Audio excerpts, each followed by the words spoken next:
Hello and welcome to the Info 5430 game show, Jeopardy! Special Makerspace Edition. I'm your host, Jen Van Ness. So for this Jeopardy, I've used a template, and it's free and it's under Creative Commons. And I'm using the Makerspace workbook as my primary resource.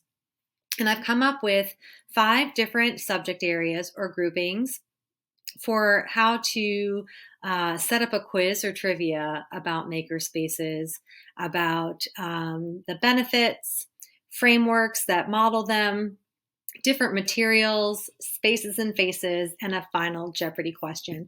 So how about true or false for 200? An example here would be a makerspace can't be both physical and virtual. So we know from our reading in the Makerspace workbook that this is actually false. Makerspaces can be both physical and virtual. Physical as in a tangible space, whether the makerspace is in the library or in the classroom, and virtual in that activities can be led, for example, with distance learning. How about true or false for 400? Makerspaces must be high-tech and expensive. So we know that the answer to this is what is false, because makerspaces can use a variety of different recycled and free materials, some of which include popsicle sticks, toilet paper rolls, paper towel rolls, recycled paper, really anything that you can think of to make something, create something, or craft something. Benefits of makerspaces for 200, novel products. Novel products can lead to what is entrepreneurship. And this is something that's really important for our students, that they cultivate not only a sense of learning and creativity, but that they can take something and build upon it and change it and reinvent it into something that can be commodified. Framework for 200. A level of teaching and learning to promote higher forms of thinking and learning is called Bloom's taxonomy. And this is part of the development of higher order thinking skills. Created in 1956, Bloom's taxonomy was designed to help teachers identify the level of teaching and learning in order to promote higher thinking and learning. An example of material for 300. In the blank stage, students are exploring how to use materials they have never used before.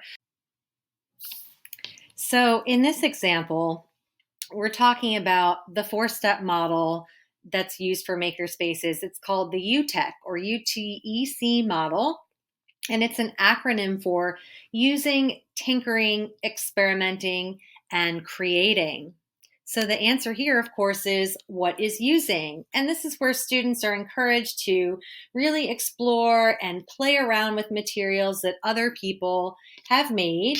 There are many different materials that can be used. You know, we talked about recycled materials, craft materials, iPads, pony beads, Legos, etc. Spaces and faces for 400.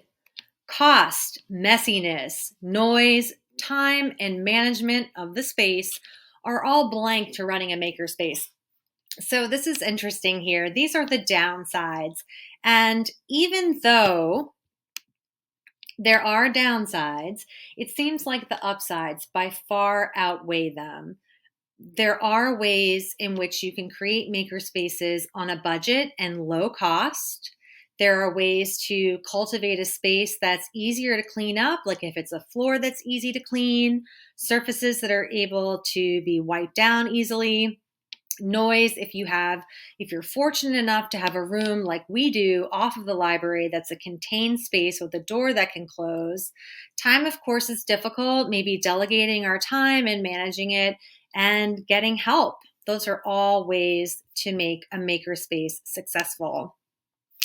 And so let's go to our bonus question, Final Jeopardy. It's about the psychology of makerspaces. And our question is, the growth mindset was coined by Carol Dweck. And of course, Carol Dweck is the author of the seminal book, The New Psychology of Success. It talks about two primary mindsets for learning, and these are the fixed mindset and the growth mindset. So, this is predicated on a belief that everyone has a certain amount or a limited amount of intelligence, and that intelligence can limit you in terms of what you can study and learn. However, the growth mindset talks about abilities and talents that can be developed through effort.